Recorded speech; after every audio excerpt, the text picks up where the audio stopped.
When a racist HOA Karen sent a fake officer to arrest her black neighbor, she thought she could bully him into submission, but she picked the wrong family to mess with. The story begins in the peaceful, tree-lined subdivision of Maplewood Estates. In this typical American neighborhood, families gather for barbecues, kids ride their bikes, and everyone waves hello as they pass by. But beneath the surface of this idyllic community, tensions simmer. The Homeowners Association, or HOA, is known for its strict rules, and no one enforces them more zealously than Karen Whitaker, the self-appointed queen of the neighborhood. Karen, a middle-aged woman with a penchant for oversized sunglasses and a perpetual scowl, has made it her mission to ensure that every resident adheres to the HOA's bylaws. From the grass's height to the mailbox's color, Karen is always watching, but her attention seems to focus disproportionately on her black neighbors, particularly the Johnson family.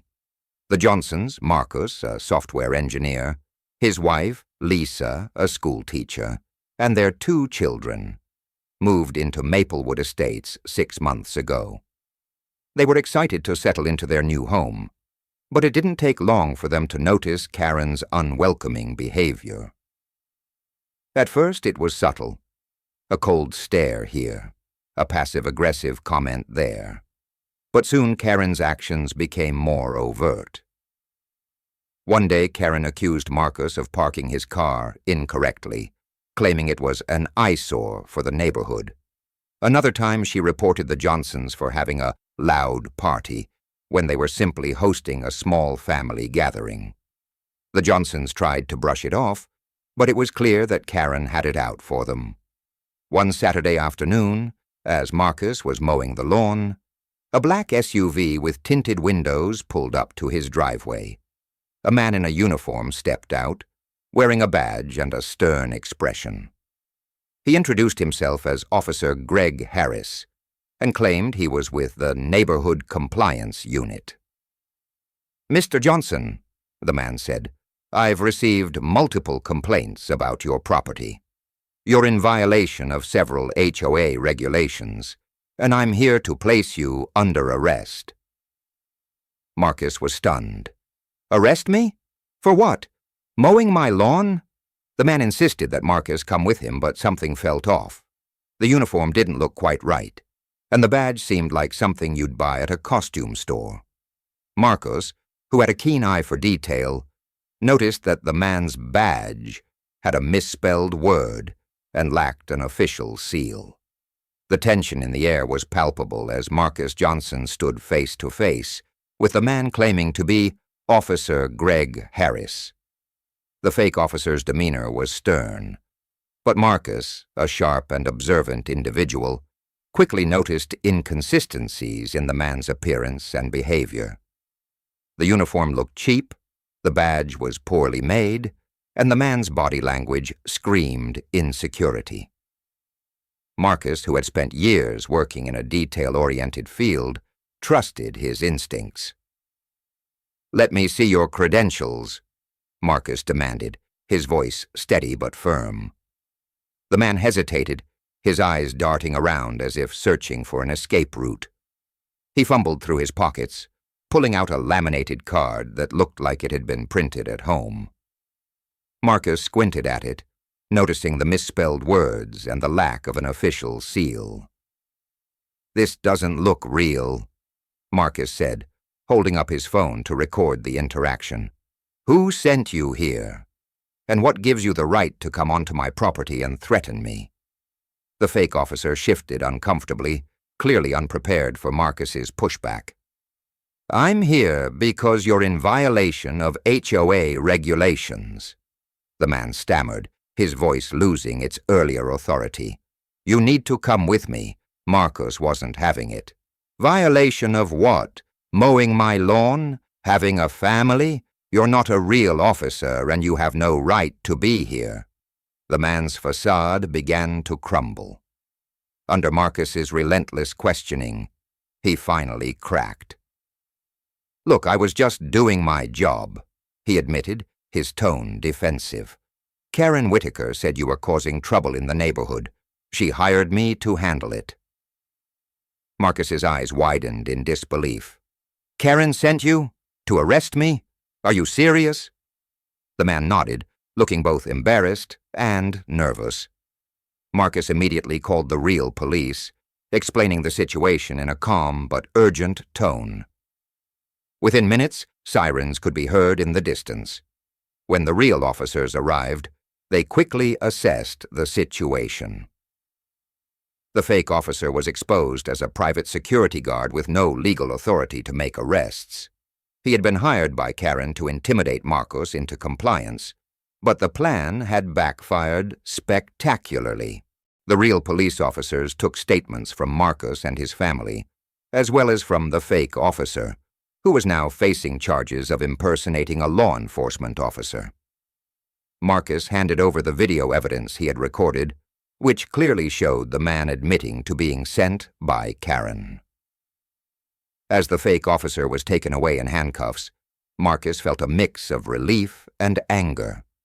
Relief that he had stood his ground and exposed the truth and anger that Karen had gone to such extreme lengths to harass his family. This confrontation was a turning point in the story.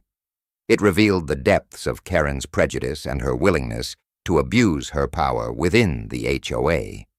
It also showcased Marcus's courage and quick thinking, as he refused to be intimidated and fought back against injustice.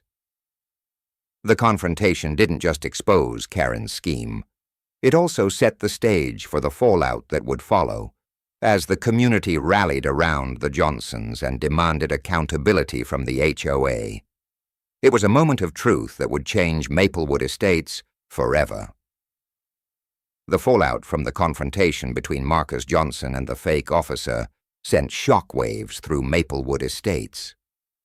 What started as a quiet Saturday afternoon quickly turned into a full-blown scandal that exposed the toxic underbelly of the neighborhood's HOA and the blatant racism that had been festering beneath the surface. As soon as the real police arrived and the fake officer was exposed, word began to spread like wildfire.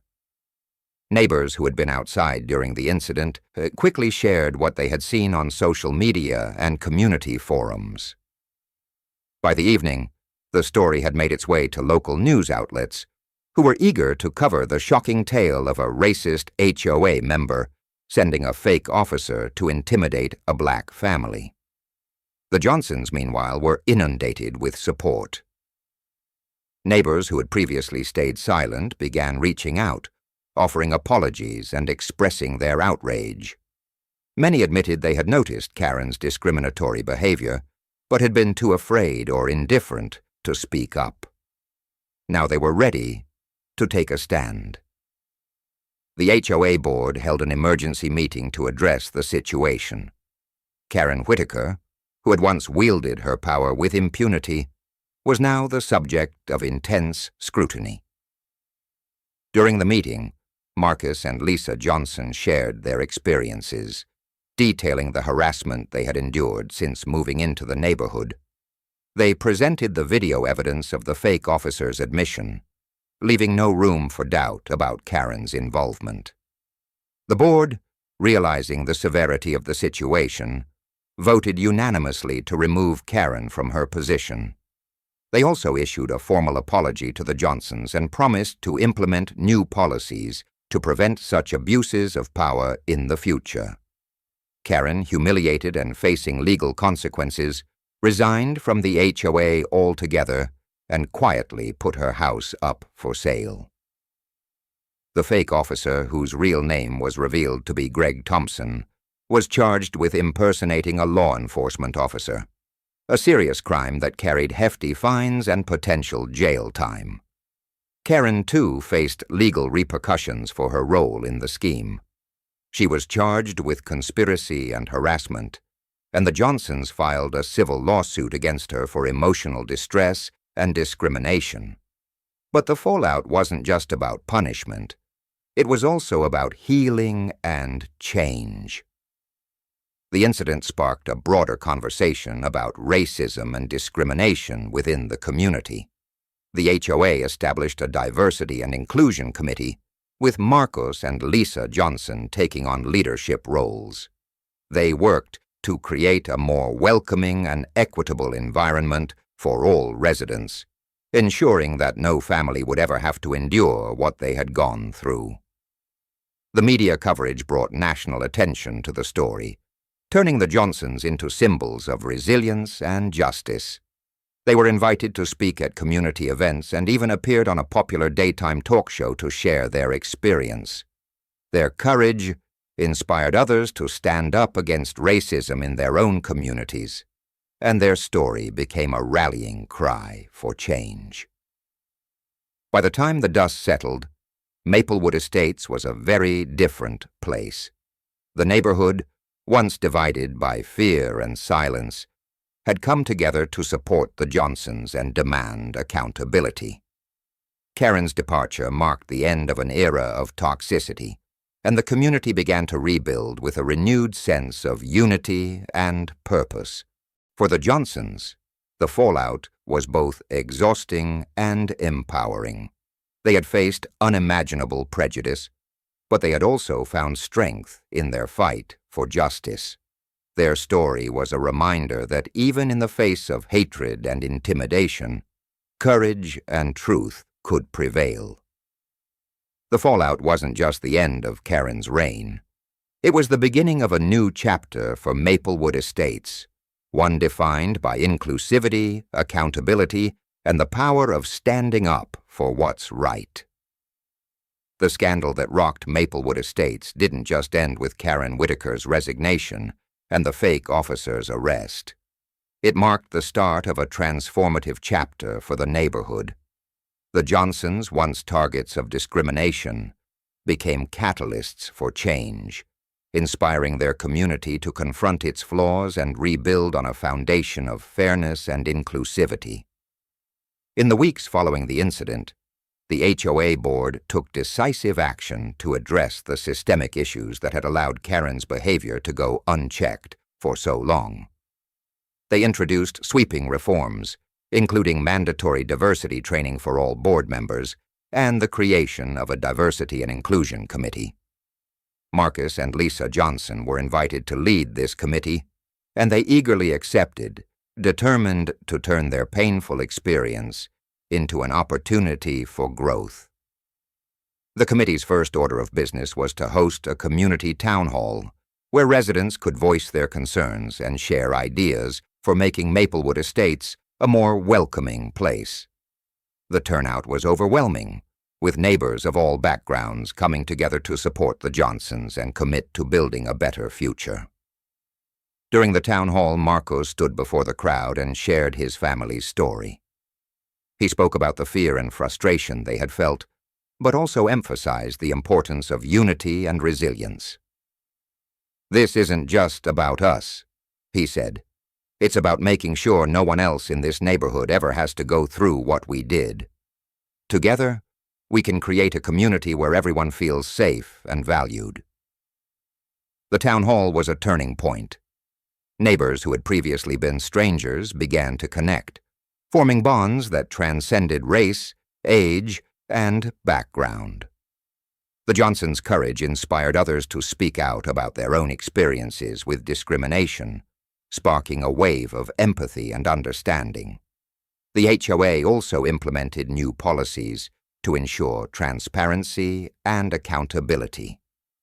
All decisions would now be made through open meetings, and residents would have the opportunity to vote on major changes. The strict, often arbitrary rules that Karen had used to harass the Johnsons were revised to focus on fostering a sense of community rather than enforcing conformity. As the neighborhood began to heal, the Johnsons found themselves at the center of a movement. They were invited to speak at local schools, churches, and community events, sharing their story and advocating for racial justice. Their message resonated far beyond Maplewood Estates, inspiring others to take a stand against discrimination in their own communities. Meanwhile, Karen Whitaker's departure left a void that was quickly filled by leaders who prioritized fairness and compassion. The new HOA board worked closely with the Johnsons to ensure that the neighborhood's transformation was not just superficial, but deeply rooted in its values. The physical landscape of Maplewood Estates began to reflect this change as well. A community garden was planted in a previously vacant lot, symbolizing growth and renewal. A mural celebrating diversity and unity was painted on the side of the community center, with input from residents of all ages. Even the street signs were updated to include messages of inclusivity, reminding everyone who passed by that Maplewood Estates was a place where everyone belonged. For the Johnsons, the journey was far from easy, but it was deeply rewarding. They had faced hatred and intimidation head-on and emerged stronger, not just as a family but as leaders in their community. Their children, who had witnessed the entire ordeal, learned invaluable lessons about courage, resilience, and the power of standing up for what's right. As the months passed, Maplewood Estates became a model for other neighborhoods grappling with similar issues. The Johnsons' story was featured in national media, and they received letters of support from people across the country who had been inspired by their fight for justice. The new beginning wasn't just about moving on from the past. It was about building a future where everyone could thrive. The Johnsons, once outsiders in their neighborhood, had become its heart and soul, proving that even in the face of adversity, hope and unity could prevail. And so, Maplewood Estates entered a new era, one defined not by the actions of a racist Karen, but by the courage of a family who refused to back down.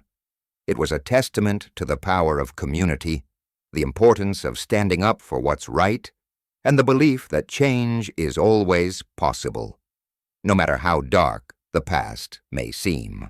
The story of the Johnsons and Karen Whitaker serves as a powerful reminder that racism and discrimination have no place in our communities.